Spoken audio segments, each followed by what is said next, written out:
जय श्री राजा।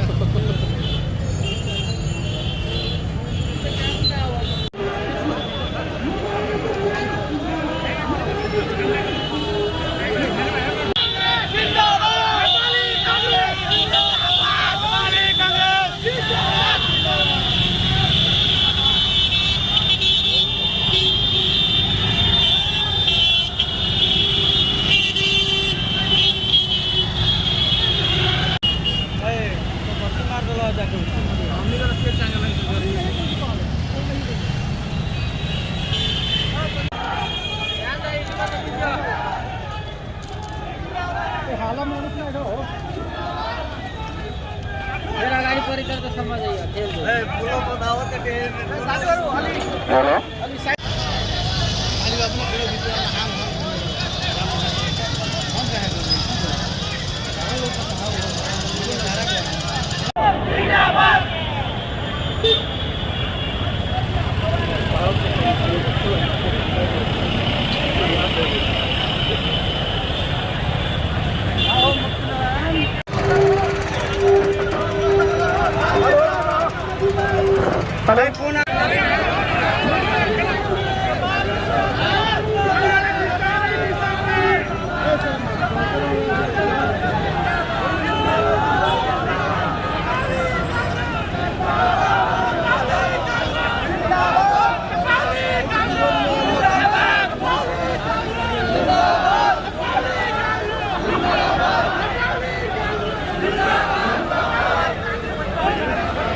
जिंदाबाद जिंदाबाद मुर्दाबाद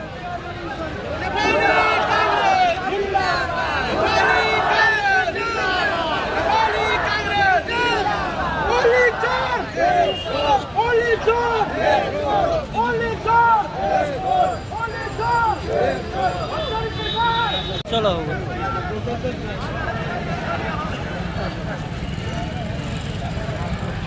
होगा लोग हम है हमारा जाओ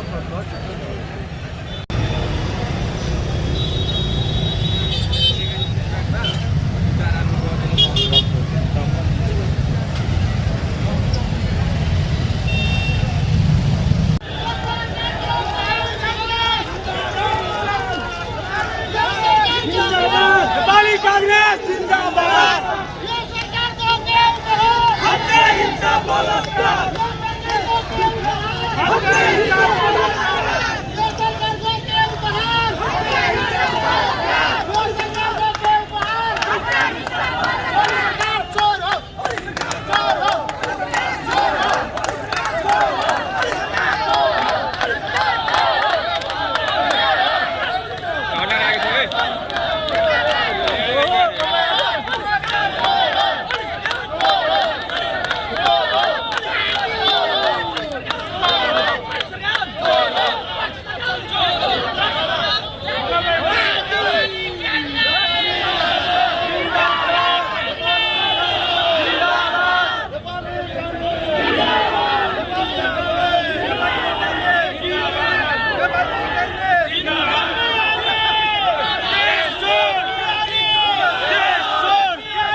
नेपाली कांग्रेस जिंदाबाद जिंदाबाद जिंदाबाद नेपाली कांग्रेस जिंदाबाद जिंदाबाद जिंदाबाद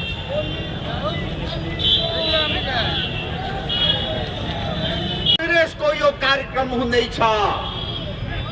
यो कार्यक्रम हामीले इच्छाले चाहनाले गरेको होइन। अति भयो अति भयो अति भयो। ओली सरकारले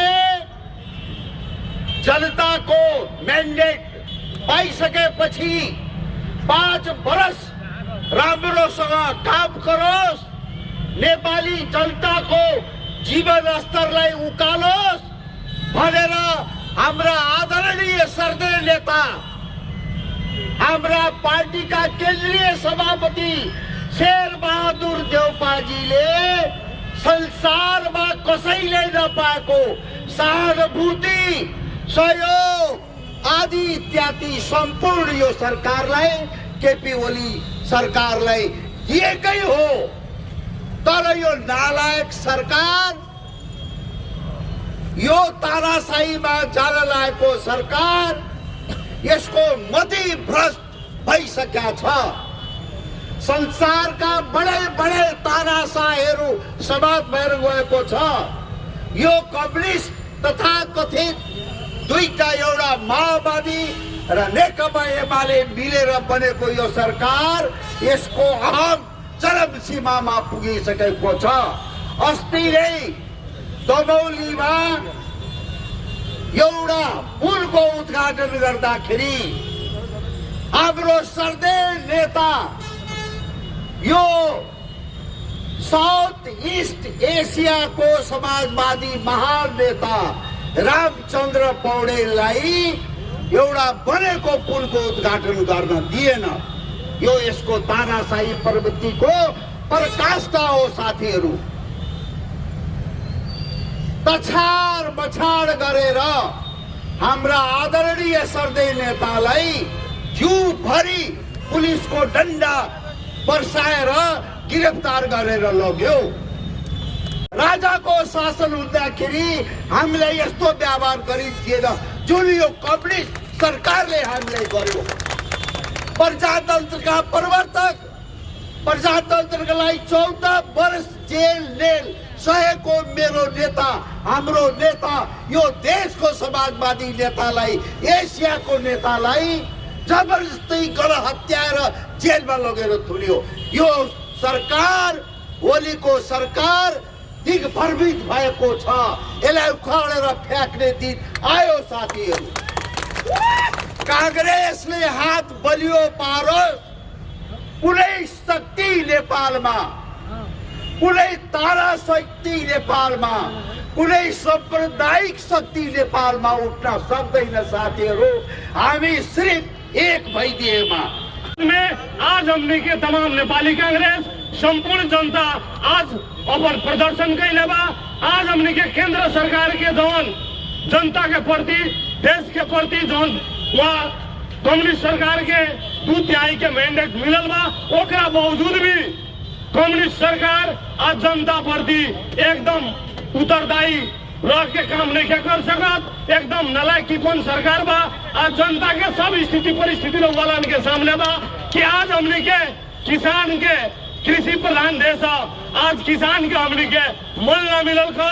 आज हमने के उखू के जन किसान लोग आज 3-3 बरस से उखू के भुगतानी होके वाला लोग आज काठमांडू में जाके आंदोलन के रूप में बैठल वाला लोग ऐसा नलायक सरकार बा।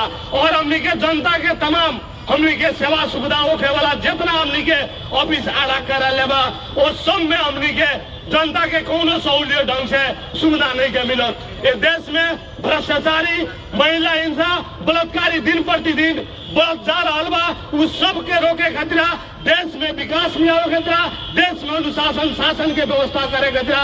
इन नालायक सरकार के प्रयास करके नेपाली कांग्रेस एकजुट होकर बिहान के दिन में हमने के गोलबोध होके देश में नेपाली कांग्रेस के झंडा फहराओ पड़ी। नेपाली कांग्रेस के 2/3 के बहुमत लिया के बिहार हमने के नालायक सरकार के प्रयास करे वाला काम करे पड़ी।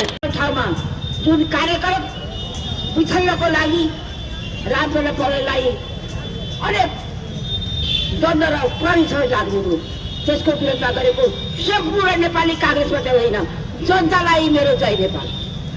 अधिकारको विरोध गर्ने यो सरकार, बेकम्मा सरकारलाई राजीनामा छोडिदिनु पर्छ। म एउटै कुरा भन्न चाहन्छु, यो सरकार आएदेखि अत्याचार, भ्रष्टाचार, बलात्कार सिवाय केही भएको छैन। म यो भन्न चाहन्छु कि यो सरकारको प्रधानमन्त्री को, प्रचण्ड कि ओली घोषित हुन पर्यो भन्दै म आफ्नो 2 सप्ताह यही राख्दछु। प्रश्न हुन पर्यो प्रचण्ड प्रधानमन्त्री हो कि ओली हो।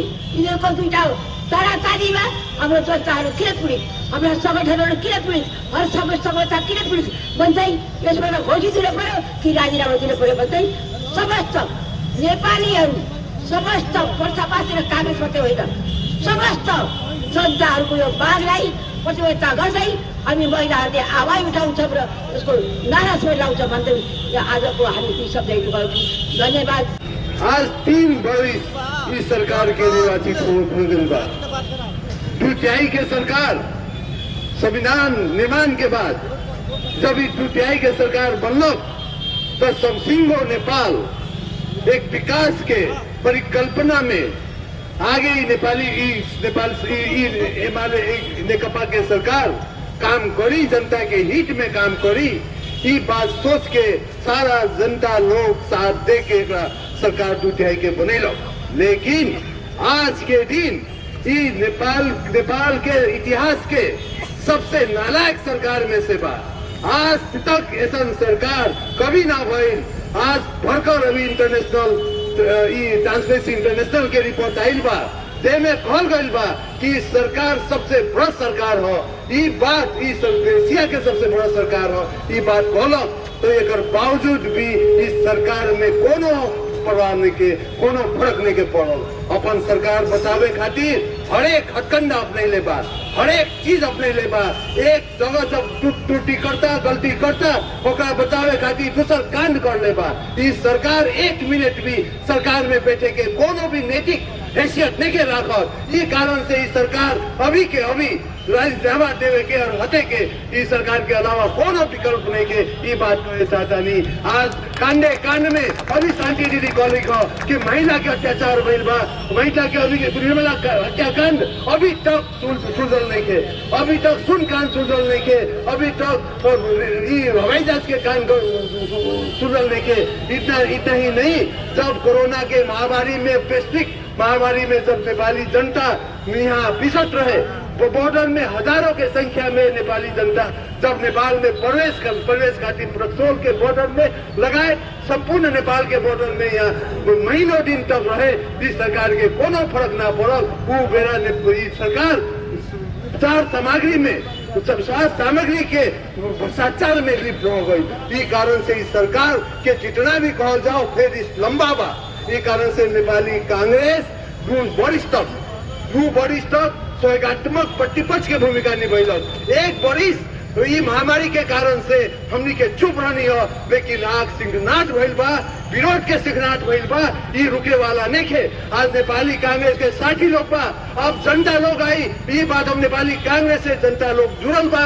ये बात कहते हुए हम सब यहाँ सब क्रांतिकारी साथी लोग के हम आग्रह करे चाहते नहीं कि हमनी के नेपाली कांग्रेस पर्सा जिला ना पूरा 77 जिला आज नेपाली कांग्रेस एक मत हो के जरूरी बा। और आज अधिनायक बा सर्वसत्तावाद और जे तानाशाही सरकार बा, एक विरुद्ध में हमनी के नेपाली कांग्रेस ऊपर उठ के नेपाली जनता के हित में आगे आवे के कोनो विकल्प नहीं के। ये बात कहते हुए हम सबके आग्रह करे चाहते नहीं अपन हम विरोध सभा के अपन दूसर यही विराम देव चाहते नहीं। धन्यवाद। जय। जनता में खलता में इस सरकार में बैठे वाला इस सरकार के लोग जतना 1200 चबहनता में आज रहुआ देश में जितना अंधेरी हो रहा बा, हमनी के एगो कविता बा कि पीर पर्वत सी हो गई है अब तो पिघलना चाहिए, पीर पर्वत सी बन गई है अब तो पिघलना चाहिए, इस हिमालय से एक नया गंगा निकलना चाहिए। आपके सीने में हो या हमारे सीने में हो, आग उगलना चाहिए। और आज जो हमनी के लड़ाई में बा, हमारा मकसद हंगामा करना नहीं है, हमारा मकसद कोई हंगामा करना नहीं है। हम चाहते हैं कि देश का सूरत बदलनी चाहिए। आज देश के हालात रोक देखिए, भ्रष्टाचार, दुराचार, देश खा गई ओली, अब प्रदेश खा गई उपेंद्र राजेंद्र महतो के चाटा बाटा लो, देश खा गई नेकपा, अब प्रदेश खा गई फोरम, देश खा गई नेकपा, अब प्रदेश खा गई उपेंद्र यादव और राजेंद्र कुमार महतो। तो हम कभी कभी कही ने कि भोजपुरी साहित्य के एगो बहुत बड़ा नाटककार रहले रउआ भिखारी ठाकुर, एगो भिखारी ठाकुर रहले भोजपुरी साहित्य के बहुत बड़का नाटककार। उनका नौटंकी रहे, नाच रहे, तो उनके नाच में 2 जोकर रहला सब। एगो जोकर के नाम रहे चनारा और दोसर के नाम रहे अन्हारा। एगो चनारा रहे, एगो दोसर रहे अन्हारा। तो हम कहे के चाहता है कि प्रदेश खा गई चनारा और देश खा गई अन्हारा। एगो अन्हारा या चनारा के देश चल रहा बा। सारा बलात्कारी लोग, चोट्टा लोग, भ्रष्टाचारी लोग देश में भरल बा। और देखी कि लॉकडाउन के समय में आज तक ले करीब 17 से 18 से लोग कोरोना से मर गए। लेकिन लोग बतावे के चाहिए कि देश में 7,000 लोग कोरोना के लॉकडाउन में आत्महत्या करके मर गए। 7,000 लोग लॉकडाउन में आत्महत्या करके मरे वाला बा। वो में सबसे ज्यादा दलित लोग बा, गरीब लोग बा, मजदूर लोग बा।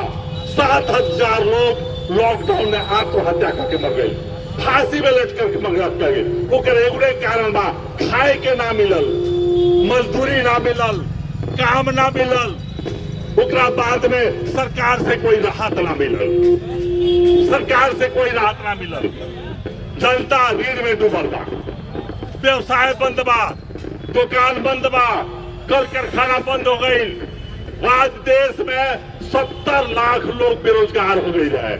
अब धीरे धीरे खुल रहा बा, लेकिन देश में 70 लाख लोग बेरोजगार हो गई। एकरा चलते नेपाली कांग्रेस के मांग रहे कि जब तक ले लॉकडाउन चलल तब तक ले ऋण मिन्हा कर देवे के, ब्याज मिन्हा कर देवे के, टेलीफोन के बिजली के बिल माफ कर देवे के, बिजली के बिल माफ कर देवे के, ऋण मिन्हा कर देवे के, कर मिन्हा कर देवे के और ब्याज बैंक के ब्याज मिन्हा कर देवे के। लेकिन कोई काम सरकार ना कैलक। सरकार ऋण मिन्हा ना कैलक, सरकार ब्याज मिन्हा ना कैलक, सरकार जोन बा बिजली के बिल भी मिन्हा ना कैलक। कोई भी सुविधा और कर रावण से भी ज्यादा कर ही देश में बा, सबसे ज्यादा। आज तक ले 60-70 वर्ष के दरमियान में इतना कर कभी भी कोई सरकार ना कैलक। सबसे ज्यादा आज कर बा, 3 गो सरकार के कर बा, केंद्र के कर बा, प्रदेश सरकार के कर बा और स्थानीय सरकार के कर बा। हर एक चीज में कर बा। इतना रोबा सामान बेचतारी ओहू में कर बा, रोबा सामान किनतारी ओहू में कर बा। अब बताइए, रोबा सामान बेचे जाता नहीं ओहू में कर तीरी, रोबा सामान बेचे जाता नहीं ओहू में कर किनी, रोबा सामान किने जाता नहीं ओहू में कर किनी, रोबा माल लादता नहीं ओहू में कर किनी, चाहे माल रोबा गिरावता नहीं ओहू में कर किनी। इतना बड़ा कर होते होते रोबा मालूम नहीं है, रोबा बच्चा पैदा हो ओहू में कर, रोबा ब्याह शादी करता नहीं ओहू में कर, अब बाल बच्चा पैदा हो जाए तो ओहू में कर, जनसंख्या वृद्धि कर। सारा मंत्री के लोग पर और बहु के भ्रष्टाचार बा, चाहे तो विकास मंत्री होकर, चाहे तो स्वास्थ्य मंत्री होकर, स्थानीय विकास मंत्री होकर, अथवा कोई मंत्री के बात करी, और बहु के भ्रष्टाचार बा। ए बाबा, कोरोना के महामारी में दवाई कीने में भी 60 करोड़ के भ्रष्टाचार, दवाई कीने में ओकर दवाई के कोई काम ना कैलक। आज जनता मर रहा बा। तराई में 6% लोग के कोरोना आज भी बा, काठमांडू में 10% लोग के कोरोना आज बा।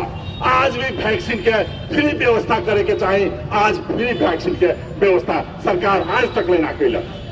दूसरा तरफ होगा, देखिए किसान, कितना बड़ा किसान विरोधी बा, कितना बड़ा नौटंकी बाज बा कि रउआ सारा खेती बीत गई, किसान के मल ना मिलल, किसान के बिया ना मिलल, खाद पानी ना मिलल, दोबर तेबर दाम में ब्लैक में लोग कीन के खेती पाती कर रहा बा। जनता के कहा सहूलियत में, जनता विरोधी सरकार बा, मजदूर विरोधी सरकार बा। साथी लोग कर बा, रोबा मालूम बा कि ना, लॉकडाउन के समय में नेपाल में 1700 बेटी लोग के बलात्कार भइल बा।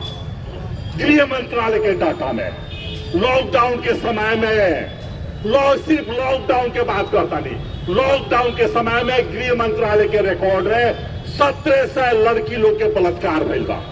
और सबसे ज्यादा बलात्कार प्रदेश नंबर 2 में भइल बा। प्रदेश नंबर 2 में खाली 700 लड़की के बलात्कार भइल बा। प्रदेश नंबर 2 में कितना बड़ा बलात्कारी बेविचारी सत्ता बा। यही से आज एक विरुद्ध में, सर्वसत्तावाद के विरुद्ध में, भ्रष्टाचार के विरुद्ध में, इस सरकार के नेस्ता नाबूद करे खातिर, नेस्ता नाबूद करे खातिर हमके आंदोलन जारी बा, जंग जारी बा। ये जंग तब तक ले रही जब तक ले सत्ता, भ्रष्टाचारी सत्ता नेस्ता नाबूद ना करें। सारा कांग्रेस के लोग के एकजुट होके हम के आगे आवे के बाद नेपाली कांग्रेस के सरकार बनी और कोई सत्ता,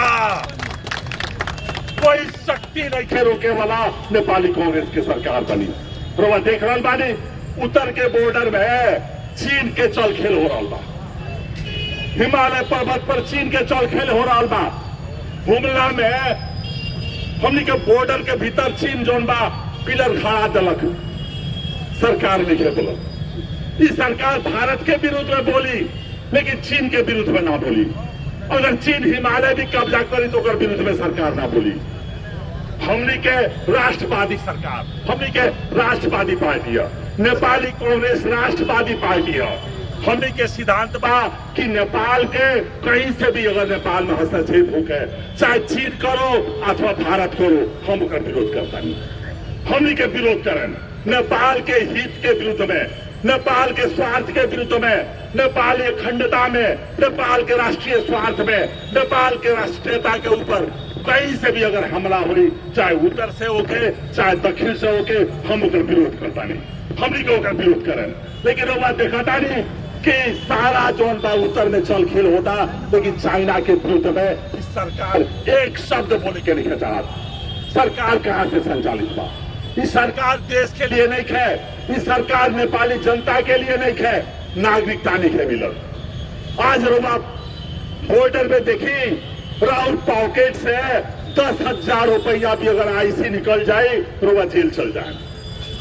भाई सबके मालूम भाई बॉर्डर है, हमने के दिनों रात इंडिया से आवे के बाद जाए के बाद इंडिया में हमने के पहिलौरा बा, ससुराली बा, ममहर बा, फुफार बा, दिनों रात इंडिया से आवे के बाद जाए के बाद इंडिया और बीच में हमने के बीच में रोटी बेटी के संबंध बा। दिनों रात हमारा इंडिया जाए के बाद आवे के बाद तो प्रत्येक नागरिकता कुछ न कुछ आईसी तो पॉकेट में रहेला।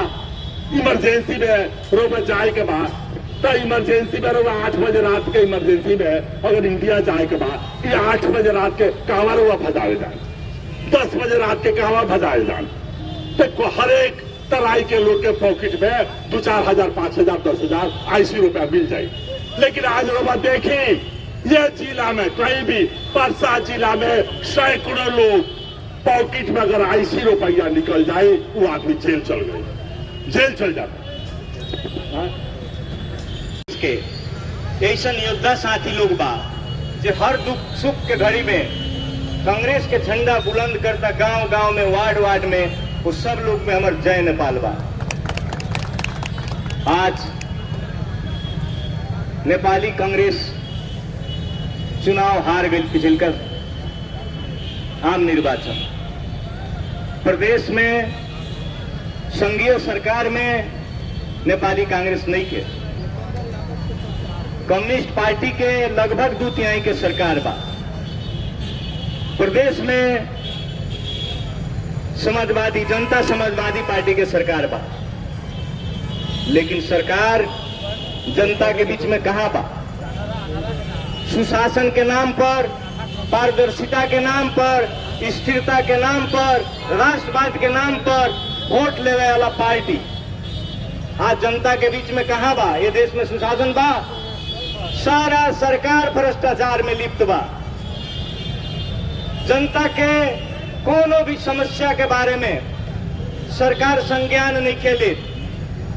इतना बड़ा विश्व में महामारी, कोरोना महामारी के समय में नेपाल के लोग, आम जनता के जौन सरकार पर्याप्त राहत के व्यवस्था ना करे सकल, भोजन के व्यवस्था ना करे सकल, औषधि उपचार के व्यवस्था ना करे सकल, वो सरकार के बारे में क्या कहल जाए? जनता के आज आइसोलेशन में, ऑक्सीजन के बिना कोरोना पेशेंट लोग, संक्रमित लोग मरल, बलात्कार भइल आइसोलेशन सेंटर में। सरकार दुनिया के कोनो सरकार पर कोरोना नियंत्रण खातिर खरीद भइल औषधि पर, पीसीआर मशीन पर, मास्क पर, किट पर भ्रष्टाचार के आरोप दोसर देश में नहीं किया लागल। लेकिन एगो दुनिया में नेपाली के सरकार ऐसा सरकार बा जौना सरकार के ऊपर कोरोना के नियंत्रण में भी बहुत बड़ा भ्रष्टाचार भइल बा कह के आरोप लागल बा। इस सरकार आज जनता के, किसान के कोरोना महामारी में, लॉकडाउन के समय में जे किसान लोग तरकारी खेती खातिर, भैंसी पालन खातिर, मछली पालन खातिर लोन ले रहे, उ लोग के ब्याज मिना करे के तो बात छोड़ दी। इस सरकार आज किसान के मल खाद के व्यवस्था नहीं के करे सकत। कोनो किसान बॉर्डर में जाके कहीं से व्यवस्था करके 1 बोरा 2 बोरा खाद किन लेता, वो पुलिस पकड़ के ले आके साइकिल पर ले आता तो साइकिल, मोटरसाइकिल पर ले आता, मोटरसाइकिल 50 रुपये दे देता। महुअन के चुनाव में हमने गई रहनी सन कांग्रेस के साथी लोग वहां प्रचार प्रसार में। एगो गणेश शाह जी नाम के व्यक्ति पहले कांग्रेस रहस, उनका से वहां भेंट भई। वो सुनावत रहस कि हम बतासा एक बोरा कीन के ले आवत रहनी मोटरसाइकिल पर, पुलिस पकड़ के भंसार में भेज दिलक। वो क्षेत्र के प्रदेश सभा सदस्य से, मुख्यमंत्री जी से, सांसद जी लोग से, सब लोग से फोन करवा लेनी है, एसपी साहब ना छोड़ लियो, वो हमारे मोटरसाइकिल नीलाम हो गई। पूर्वी यूरोप में 90 के दशक में संपूर्ण कम्युनिस्ट लोग साफ हो गए। आधा यूरोप कम्युनिस्ट शासन में रहे। भारत से, पश्चिम बंगाल से कम्युनिस्ट लोग साफ हो गए। बहुत जगह से कम्युनिस्ट लोग साफ हो गए। रशिया से, रूस से कम्युनिस्ट लोग साफ हो गए। लेकिन नेपाल में तथाकथित कम्युनिस्ट के नाम में भ्रष्ट, अत्याचारी, दम्भ दिखाने वाला कम्युनिस्ट लोग आज शासन में बांटे। आज के हम ढेर बात नहीं की कह के चाहत। इस सरकार के विषय में, भ्रष्टाचार के विषय में, अत्याचार के विषय में, आतंक के विषय में, कोई सेलिब्रिटी सुरक्षित नहीं के विषय में खुद हुए पार्टी के लोग माधव नेपाल पर झंडे लगाए, रिपोर्ट पेश कैले बा कि तुम सबसे बड़का भ्रष्टाचारी हुआ, सबसे बड़का अन्याय अत्याचारी हुआ, तारा काल में ऐसा अन्याय भइल बा कह के खुद प्रचंड माधव नेपाल लोग रिपोर्ट पेश कैले बा अपन पार्टी भीतर। बहुत चल रहा बा। आजू के हम कहे के चाहता नहीं कम्युनिस्ट शासक लोग से, आज देश भर में नेपाल बोली जी रुआ कहाँ बानी, देश भर के प्रदर्शन रुआ देखनिया कि ना देखनिया। राहुल ढेर दिन नहीं के अभी इस देश में राहुल जौन कारनामा बा, रुआ के कारनामा बा, देश के जनता भूल गई बा। लेकिन ये कहते हुए भी रुआ लगन से आग्रह बा, रुआ लगन सचेत रही कि देश में जब तक ले कम्युनिस्ट शासन रही आ कम्युनिस्ट के साथ दे वाला लोग, समाजवादी पार्टी अगर नया नामकरण कैले वालों पहले के फोरम, अभी समाजवादी पार्टी लोग के साथ दे वाला, कम्युनिस्ट के साथ दे वाला, लोग सचेत रही। अब जनता जागरूक हो गई बा। प्रजातंत्र के रक्षा खतरा नेपाली कांग्रेस के साथी लोग और नेपाली जनता लोग एक बार पुनः शहादत दे क्षेत्र तैयार बा। रउआ भ्रम में मत पड़ी ओली जी लगा कम्युनिस्ट के साथी लोग कि नेपाली जनता बुड़बक बाद नेपाली जनता कुछ नहीं के कर सकत। रउआ प्रजातंत्र के अपहरण करे के चाहता नहीं। सर देश के संपूर्ण राज्य संरचना में लोग पकड़ कैले बा। इन लोग चाहता नेपाली जनता राणा से भी बदतर हालत में पुगा दे के सोच ले बा। लोग भ्रम कर ले बा, दिने में सपना देखता लोग। आज देखिए नागरिकता विधेयक अजय जी भी कहले हैं 7 राणा शासन में के बाद में प्रजातंत्र इला के बाद में 7 साल के बाद में राजा शासन में भी भारत के चेली बेटी आवत रहे हम के देश में तत्काल वैवाहिक संबंध के दाता से नागरिकता मिलत रहे। तो विदेशी इशारा में तथा कथित डॉलरवादी खेती करे वाला लोग के इशारा में उन नागरिकता विधेयक ले वालों देश में विवाह कैला के बाद भी 7 वर्ष तक नागरिकता ना दे वाला विधेयक ले वालों। लेकिन नेपाली कांग्रेस पास होके ना दी। हालांकि संसद में नेपाली कांग्रेस की उपस्थिति कम बा, लेकिन नेपाली कांग्रेस विधेयक पास होके ना दी। दोसर रोगलन के मालूम बा कि ना, अभी तो बॉर्डर कोरोना के कारण ही लोग बंद कैले बा। हालांकि हमने कहता नहीं सा कि बॉर्डर होने से इंडिया से खुलल बा, हम लोग खोल ले जाओ। आज देखिए बॉर्डर बंद भैला के अवस्था में प्याज आलू के का भाव बा, जो हम खुद महसूस करता नहीं। साथी लोग बहुत विषय कहलक, खाद के समस्या के विषय में कहलक, बहुत विषय में कहता, लेकिन ये लोग कोरोना के बाद में भी दोनों देश के प्रबुद्ध वर्ग मिल के के भाजपा के लोग रहे, सांसद आई रहे, इधर के लोग मिल के बॉर्डर बंद करे वाला ये लोग प्रस्ताव पारित कैले बा। हालांकि इंडिया के मोदी जी अभी नहीं बुझले प्रस्ताव, लेकिन बॉर्डर बिहान के दिन में बंद हो जाए तो क्या अवस्था हो वाला खुद सोची, हमने खुद सोचे क्या अवस्था आई बा। जैसे कम्युनिस्ट सरकार रहुआ कम्युनिस्ट के हमने इंडिया के बॉर्डर के सामने छोटी 6 इंची छोटा करे वाला जहां तक ना हाल वाला हम खुद जानता है, लेकिन में कोनो मर्सी नहीं के, कोनो दया नहीं के। रहुआ अभी विप्लव के सुनले बहु के यानी कौन जिला में एक आदमी के, झापा जिला में, मोरंग जिला में एक आदमी शिक्षक के बेला घोट के मार दिले थे। कितना निर्दयी जात हो। रोआ लगन देखते बानी, भोगते बानी, हमने सब कोई भोग रहा बानी से के अवस्था से हमके गुजर रहा बानी से लोग के क्रियाकलाप के। ऐसे रोआ हमके सचेत होके के अवस्था बा, हर एक चीज के बढ़ गए। रोआ लगन बीरगंज नगर पालिका के साथी बानी तो बीरगंज रोआ लगन स्वयं सोच सकता नहीं हमने के घर घरेरी के अवस्था का बा, कितना टैक्स दे के पड़े था।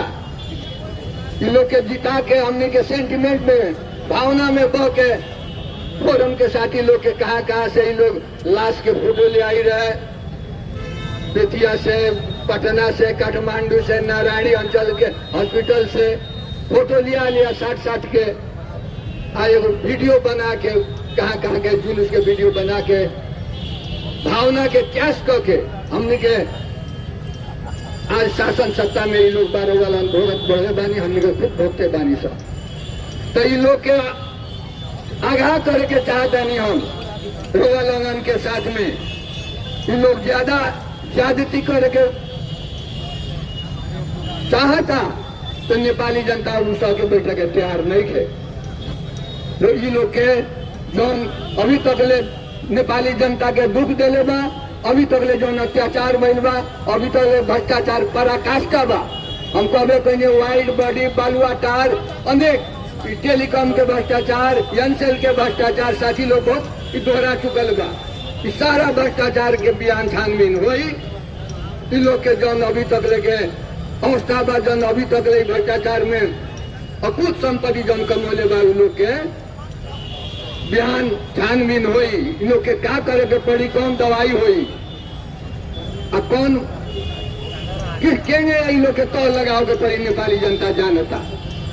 लेकिन प्रजातंत्र के रक्षा खतरा, प्रजातंत्र खतरा में बा। अभी इन लोग के आपसी लड़ाई से भी तो इन सब हमने के बाँचल बांध से ना तो प्रजातंत्र खतरा में बा। प्रजातंत्र के जोगावे खतरा नेपाली कांग्रेस के तमाम कार्यकर्ता एकजुट होके वाला अवस्था आयल बा। निर्वाचन भी ढेर दिन नहीं थे, लोकल इलेक्शन तो अभी 1-1.5 वर्ष के बाद में, 1 वर्ष के बाद में, 5 वर्ष के भीतर में कराए वाला संवैधानिक व्यवस्था बा। रोवाला सचेत रही, कोई भावना में बहकला के जरूरत नहीं के। प्रजातंत्र देश में बचावे के बा, संघीय संरचना में हमने के देश के आगाड़ी बढ़ावे के बा। तो नेपाली कांग्रेस मात्र एगो पार्टी बा जौन देश में प्रजातंत्र के रक्षा करी, संघीयता के रक्षा करी, जनता के प्रजातांत्रिक अधिकार के रक्षा करी।